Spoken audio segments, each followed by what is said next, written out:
Welcome to another deep dive. This time we're tackling self-discipline head-on. With Ryan Holiday's Discipline is Destiny, we're going to be exploring this concept in a way that I think you'll find really fascinating. It's definitely a compelling read. Yeah, and right off the bat, he throws this ancient Greek word at us, akrasia. Oh, yeah. That's a good one. Basically, it's that lack of self-control, the battle we all face between what we want to do and what we should do. It's so true, right? Like, I should be working out, but that cookie is calling my name. Yeah, totally. And Holiday argues that mastering that inner struggle is like the key to greatness, like no matter what you want to achieve. And he uses all these fascinating figures from history to kind of illustrate his points. One that really stood out for me was Lou Gehrig, the baseball legend. Oh, yeah. The Iron Horse. Talk about discipline. 2,130 consecutive games. Can you imagine? It's insane, right? Like, what did it take to show up every single day for that long, Even when he probably felt like crap. Well, and not just physically, but mentally, too. To push past the doubt, the fatigue, the temptation to just take a break, that's where the real discipline comes in. And what's interesting is Gehrig acknowledged he missed out on some fun, like he wasn't out there partying every night. But he firmly believed that those who indulge in a life of akrasia, they're missing out on something far greater. Realizing their full potential. Exactly. So it's like, yeah, you could party every night, but would you become the Iron Horse? Would you achieve what you're truly capable of? Right. It's about priorities, isn't it? The short-term pleasure versus the long-term satisfaction of achieving something truly meaningful. And what I found really fascinating is that Gehrig wasn't always perfect. There's actually an anecdote in the book about him going on a bender with his teammates and then playing incredibly well the next day. Wait, really? So he actually, tested that theory? Yeah, but then he chose to stick with discipline instead of chasing that fleeting feeling of success. Like, he realized the real power comes from consistency, not from those random bursts of, accidental greatness. That's such a great point. So it's not about being perfect all the time. It's about having the discipline to course correct, to get back on track when you inevitably slip up. Yeah, it's like that saying, consistency over time. One good day doesn't make you a success, and one bad day doesn't mean you're a failure. So true. So it's not just about the big moments. It's about the day in, day out commitment to your craft, to your goals. Absolutely. And that reminded me of something else from the book. Holiday talks about the importance of starting early, using all these examples of CEOs hitting the gym before dawn, coaches arriving at the facility before everyone else. Oh, yeah, like they're tapping into some secret source of energy or something. Right, like before the rest of the world wakes up, there's this incredible opportunity to focus, to get things done without distractions. Have you ever tried that? I have, and there's definitely something to be said for those quiet morning hours. Yeah, it's like you're getting a head start on everyone else. Right. It's like that hustle, that sense of urgency that Holiday talks about. He brings up these examples from the Civil War, like comparing General McClellan, who was very cautious and indecisive, to General Thomas, who was all about preparation and decisive action. Oh, yeah, I remember that. McClellan thought he was being disciplined by being so cautious, but he actually missed out on crucial opportunities because of it. Exactly. He wasn't ready to strike when the time was right.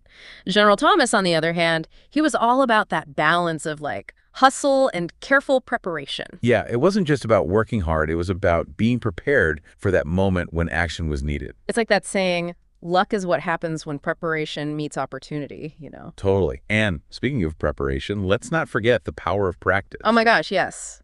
The book talks about the samurai Miyamoto Musashi and his idea of Chotanseki Ren training from morning to night. It's like that total dedication to mastering your craft. It reminded me of John Wooden, the legendary basketball coach. He started each season by teaching his players how to put on their shoes and socks. Wait, really? Shoes and socks? Why? I know, it sounds crazy, but for Wooden, it was about building excellence from the ground up. Like mastering even the smallest details, the fundamentals, as a way to achieve greatness. So it's not just about the big flashy stuff, it's about those little things, those tiny skills that, when combined, create something extraordinary. It's like that saying, take care of the pennies and the pounds will take care of themselves. I love that. I've been thinking about this idea of voluntary discomfort that Holiday talks about. He mentions Seneca, the Stoic philosopher, who would periodically live like a pauper just to prepare himself for potential hardship. Yeah, it sounds intense, but Seneca actually credits that practice with saving his life when Emperor Nero tried to poison him. Whoa, seriously, like his body was so used to deprivation that it could withstand the poison. That's the idea. It's like building up that mental and physical resilience so you're ready for whatever life throws your way. And it makes you wonder, what are we too comfortable with? What are we avoiding that might actually make us stronger in the long run? It's a good question to ask ourselves, for sure. And sometimes the biggest discomfort comes from breaking those bad habits, those dependencies we cling to. Like Holiday talks about Eisenhower quitting smoking cold turkey at 58. You're kidding, at 58. That's incredible. And he makes this really interesting point, asking if a particular habit or substance was invented today, would you start it knowing the risks? It's like a way to reframe our choices, to see them with fresh eyes. That's so smart. It forces you to really evaluate what you're doing and why. Like, if scrolling social media for hours was just invented, would we sign up for that, knowing how addictive and time-consuming it is? Probably not. Right. We often fall into these traps without realizing the cost. Speaking of cost, there's this story in the book about NBA coach Greg Popovich. He famously rested his star players during a grueling season, even though it meant facing a big fine from the league. Oh, yeah. Popovich, he's known for prioritizing his players' long-term health over short-term wins. Exactly. He understood that sustainability is key. You can't push yourself to the limit all the time without burning out. It's like that saying, you can't pour from an empty cup. So true. Rest and recovery are just as important as hard work, you know? Absolutely. It's about finding that balance. And speaking of balance, how about sleep? I mean, the book talks about boxer Floyd Patterson, who is famous for his pre-fight naps, and explorer Ernest Shackleton, who made sure his crew got enough sleep even during their crazy Antarctic expedition. Wow, those are some high-stakes situations where sleep was clearly crucial. Right. It wasn't a luxury for them, it was a necessity for optimal performance. Makes you think about how we prioritize sleep in our own lives. Yeah, we often sacrifice sleep for work or entertainment and then wonder why we're feeling sluggish or making mistakes. So true. Okay, what's really sticking with me from this first part of the book is the emphasis on endurance. Like Holiday uses examples like Thomas Edison testing thousands of filaments for the light bulb, Toni Morrison writing every morning, and Ernest Shackleton's incredible determination to rescue his crew from Antarctica. Those are some inspiring examples of people who didn't give up, even when faced with incredible challenges. They had that grit, that unwavering commitment to their vision, even when it was hard, even when they faced setbacks. Like, it reminds me of FDR refusing to let polio define him or limit his ambitions. It's about that inner strength, that ability to keep going, even when things get tough. Yeah, and what I'm realizing is that self-discipline applied to our physical body, it's not just about willpower, it's about building resilience, mastering our impulses, developing that endurance to overcome any obstacle. It's about laying the foundation for greatness. Exactly. But as we'll see in the next section, that's just the beginning. The book then dives into the inner domain, exploring how self-discipline shapes our temperament and our ability to master our minds and emotions. That's where things get really interesting, in my opinion. Yeah, I'm excited to explore that with you. But for now, I think it's worth taking a moment to reflect on what we've learned so far. What resonates most with you about this idea of self-discipline as it applies to our physical selves? That's a good question. Yeah, I think for me, it's that reminder that discipline isn't about punishing ourselves. It's about empowering ourselves to become the best versions we can be. I love that. Yeah. It's not about deprivation. It's about making choices that support our goals and our well-being. Absolutely. And, it's not about being perfect. Yeah, it's about progress, right? Exactly. It's about those small, consistent efforts over time that lead to big results. That's what I'm taking away from this for sure. Me too. So, listeners, what about you? What are your biggest takeaways from this first part of our deep dive? What are you going to apply to your own life? We'd love to hear your thoughts, so be sure to share them with us on social media. And of course, stay tuned for part 2, where we'll be exploring the inner domain of self-discipline. It's going to be a good one. Okay, so last time, we were really getting into the nitty-gritty of self-discipline, like how it shapes our bodies, our routines, even our sleep habits, Yeah, it was all about that external stuff, how we manage our physical selves. Right. But now we're diving deeper into this inner domain that Holiday talks about. It's all about our temperament, our reactions to the world, our emotions, how we handle all the curveballs life throws our way. What do you think about this shift? Does it resonate with you? Oh, absolutely. I think we often think of self-discipline as this like external force, something we got to impose on ourselves to achieve goals. But this part of the book really digs into the internal stuff, the self-mastery that's needed to actually live a good life. You're so right. It's not just about forcing ourselves to do things. It's about cultivating that right mindset. And speaking of mindset, one of the most incredible examples in the book is Queen Elizabeth II. I mean, she reigned for over 70 years. Can you believe that? It's mind-boggling, isn't it? To be in that position for so long with all the pressure and scrutiny. Seriously. And Holliday points out that she wasn't necessarily a traditional intellectual, but she was a lifelong observer of human behavior, a student of the world around her. And to me, that's a form of self-discipline in itself, this commitment to continuous learning. Oh, for sure. It's so easy to become complacent, especially as we get older. But Queen Elizabeth's example shows us that real self-discipline involves constantly seeking out new knowledge and perspectives. Yeah, like staying curious, staying engaged with the world. And it's not just about absorbing information, it's about how you use it. Holliday talks about how the Queen had this knack for finding something interesting in even the most ordinary events. It's like she saw the world through this lens of possibility. Yeah, it's like choosing how you see the world, choosing how you react to things. And speaking of reactions, the book also talks about George Washington and how he dealt with setbacks. I thought that was super relevant. Oh, yeah. Washington faced some serious challenges, right? Leading an army against all odds, trying to create a whole new system of government. How did he manage to stay so level-headed through it all? Well, Holliday says Washington deliberately cultivated calmness. He had this mantra, in the calm light of mild philosophy. He knew that his emotions could easily get the best of him, especially in high-pressure situations. So he trained himself to, step back and respond thoughtfully, not just react impulsively. So he basically created this space between the event and his reaction. Like he didn't let his emotions control him. Right. And it's not like he was just suppressing his emotions either. A painter who knew Washington described him as having fierce passions, but tempered by judgment and great self-command. So it was more about mastering those emotions, not letting them master him. Exactly. And that really resonated with me. It's something I struggle with all the time. Sometimes I let my emotions get the best of me and I make decisions that I regret later. Oh, I totally get that. It's like we have to learn to ride the waves of our emotions without getting swept away by them.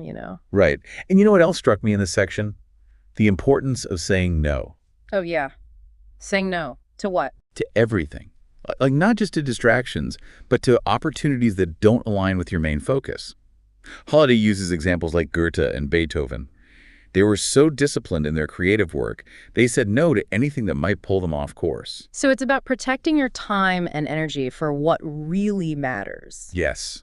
And I think that's something we all struggle with in today's world, right? Yeah. There are so many demands on our time and attention. Seriously, it's like we're constantly bombarded with information, requests, obligations. It's easy to feel pressured to say yes to everything. But then we end up burnt out and resentful. It's like we're spreading ourselves too thin instead of focusing on what really lights us up. I've been there for sure.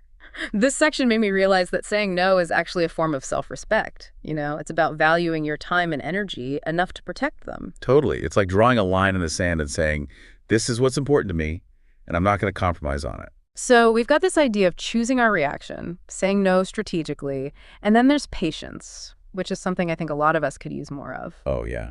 Patience is tough, especially in our world of instant gratification, right? It's so true. We want everything now, and if we don't get it, we get frustrated. But Holliday uses the example of Thomas Edison and his work on the light bulb to illustrate the power of persistence. Like, Edison tested thousands of filaments before he found one that worked. Imagine the patience that took. And it wasn't just about mindlessly repeating the same thing over and over.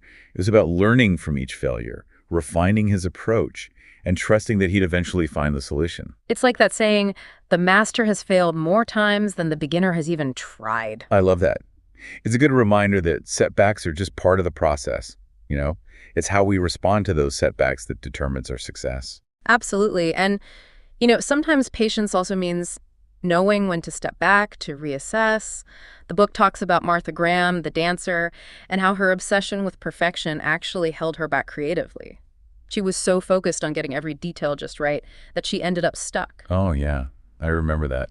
It's like sometimes good enough really is good enough. Right. Perfect can be the enemy of done. Exactly.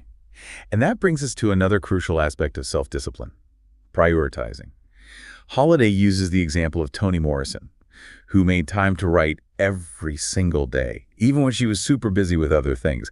It's like she knew that if you want to achieve something great, you have to make it a non-negotiable. So it's about identifying your main thing, the thing that truly matters to you, and then building your life around that. Yes. It's about being intentional with your time and energy, saying no to distractions, and creating routines that support your goals. Well, I'm definitely working on that. I tend to get scattered, trying to do a million things at once. This section reminded me that focus is key. Like, you can't be everything to everyone. Right. You have to choose what's most important to you and then direct your energy towards that. And you know what? Sometimes that means being willing to sacrifice, to let go of things that are good in order to pursue something great. That's tough, but it's true. And speaking of tough, the book shares this amazing story about boxer Floyd Patterson, who lost his title, but then, with incredible determination, fought his way back to reclaim it. It wasn't just about physical strength. It was about mental resilience. That's so inspiring, right? To have that kind of grit and determination. And what's really cool is that his opponent, Archie Moore, actually became his trainer and mentor, helping him on his comeback journey. Yeah, I love that part of the story. It's like sometimes our rivals can become our greatest teachers. So true. And it reminds us that we don't have to do it alone. There's power in reaching out for support and surrounding yourself with people who believe in you. And sometimes the toughest battles are fought within ourselves. You're so right. The book uses JFK's struggles with chronic back pain as an example of how we often try to ignore or escape our pain instead of facing it head on. Yeah, it's like we live in a culture that's obsessed with avoiding pain, with numbing ourselves to discomfort.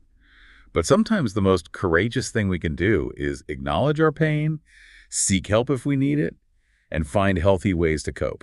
And that takes discipline, right? To face those difficult emotions, to sit with the discomfort instead of running away from it. It does, and I think it's a skill that's becoming increasingly important in our world. With all the stress and pressure we face, we need to develop healthy coping mechanisms. Yeah, resilience is key. It's like that stoic idea of focusing on what we can control. Oh yeah, love that. Because we can't always control what happens to us, right? Right. And we can control how we react. And sometimes mastering our reactions means choosing silence over speech. Holiday talks about the Spartans and their famous laconic style, Angela Merkel's measured approach, and that whole two ears, one mouth thing. Ah, yes. Sometimes the best thing we can do is just shut up and listen, right? Right. Especially in today's world where everyone's shouting their opinions all the time. It's like, can we just have a moment of quiet contemplation? Exactly. And speaking of choosing our words carefully, the book then talks about Winston Churchill and the importance of considering the consequences of our actions. Churchill was a brilliant leader, but he also had a tendency to make impulsive decisions, especially with money. Oh, right. He got himself into some financial trouble because of that. And it just goes to show that even the most brilliant minds can struggle with self-discipline in certain areas. It's an ongoing process for all of us. So true. We all have our strengths and weaknesses. And sometimes self-discipline means recognizing our limitations and asking for help. The book shares a story about Harry Belafonte helping Martin Luther King Jr. and Coretta Scott King with everyday tasks so they could focus on their work in the civil rights movement. What a beautiful example of recognizing that sometimes the best way to support someone is by taking something off their plate. Yeah, it's like that saying, many hands make light work. It's okay to ask for help, to delegate, to share the load. We don't have to do everything ourselves. And that can be a really hard lesson for some people, like letting go of control and trusting others to help us. Oh, I know. I'm definitely a control freak sometimes. But this section reminded me that it's okay to let go, to ask for support. And that brings us to another biggie, time management. Holiday highlights Booker T. Washington's structured schedule and William Stafford's habit of tackling the hardest tasks first thing in the morning. They understood that time is our most valuable resource, and we have to use it wisely. It's about being intentional, right? Not just letting the day run away from us, but actually deciding how we want to spend our time. And it often means setting boundaries. Like the book talks about George Washington's famous reserve and Jay-Z's approach to fame and success. So it's about protecting your time and energy, even from people who might want to drain you. Yeah, it's about being clear about what you're willing to do and what you're not willing to do, and communicating that effectively to others. It's like setting healthy limits, respecting your own needs. And sometimes self-discipline means holding ourselves accountable to a higher standard. The book talks about Jimmy Carter and his interaction with Admiral Hyman Rickover, who challenged him to consider whether he had truly done his best throughout his naval career. Oof, that's a tough question. But it's a good one to ask ourselves, right? Are we settling for good enough, or are we pushing ourselves to be truly excellent? It's like that saying, good is the enemy of great. We can get so comfortable with being decent that we never reach our full potential. But this section also introduces a really fascinating figure, Antoninus Pius, the Roman emperor who was known for his humility and integrity. Oh yeah, Antoninus Pius. He wasn't born into power or chosen for his military prowess, but he ended up becoming emperor through a series of unexpected events, and he rose to the occasion with incredible self-discipline. What I loved about him is that he wasn't seeking fame or glory. He was just focused on doing his duty to the best of his ability. Like, he saw his role as a responsibility, not a privilege. And that's what made him such a great leader. He didn't let power corrupt him. He used it to serve others. And his story highlights a key Stoic principle: being tolerant with others, but strict with yourself. Oh, man, that's a hard one, isn't it? It is. It's so much easier to judge other people than to look at our own flaws. Seriously. Like, we're quick to point fingers, but slow to examine our own behavior. But true self-discipline requires us to hold ourselves to a higher standard while extending grace and understanding to others. So it's about focusing on our own growth, right? Striving to be the best versions of ourselves while accepting others for who they are. Exactly. And that ties into this idea of leading by example, which Holiday emphasizes through figures like Cato the Elder, King George VI, and, of course, Antoninus Pius. They understood that true leadership isn't about bossing people around. It's about inspiring them through your own actions. It's about walking the walk, not just talking the talk. Right. And that often means maintaining grace under pressure. Holiday uses Hemingway's definition of courage, grace under pressure, and shares examples like Queen Elizabeth II's composure during tough times, and a pastor who responded with dignity and forgiveness to his son's execution. Wow, those are some powerful examples of how self-discipline can help us navigate even the most difficult circumstances. Yeah, it's about rising above our emotions, choosing our response, and acting with integrity, even when it's incredibly hard. You know, something that really struck me in this section is the discussion about the need for discipline in handling power and success. Oh yeah, that's a big one. Holiday uses examples like George Washington choosing to step down after 2 terms and Winston Churchill refusing a dukedom. It's like they understood that power can be intoxicating, and it's easy to get attached to it, to let it go to your head. Yeah, it's a slippery slope. You can start out with the best intentions, but if you're not careful, power can change you. And that's why self-discipline is so crucial, especially for people in positions of authority. It's about using your power wisely, not letting it corrupt you. It's about remembering that you're there to serve a greater purpose, not to stroke your own ego. And sometimes that means knowing when to let go, to step aside and make space for others. And you know what? This section also highlights the power of nonviolence and forgiveness, using examples like Martin Luther King Jr.'s leadership in the civil rights movement and Sandra Day O'Connor's dedication to her husband during his battle with Alzheimer's. Those are powerful reminders that true strength often lies in compassion and empathy. Yeah, it's about choosing love over hate, even when it's really hard. And sometimes self-discipline means knowing when to retreat, when to walk away from a situation that's no longer serving you.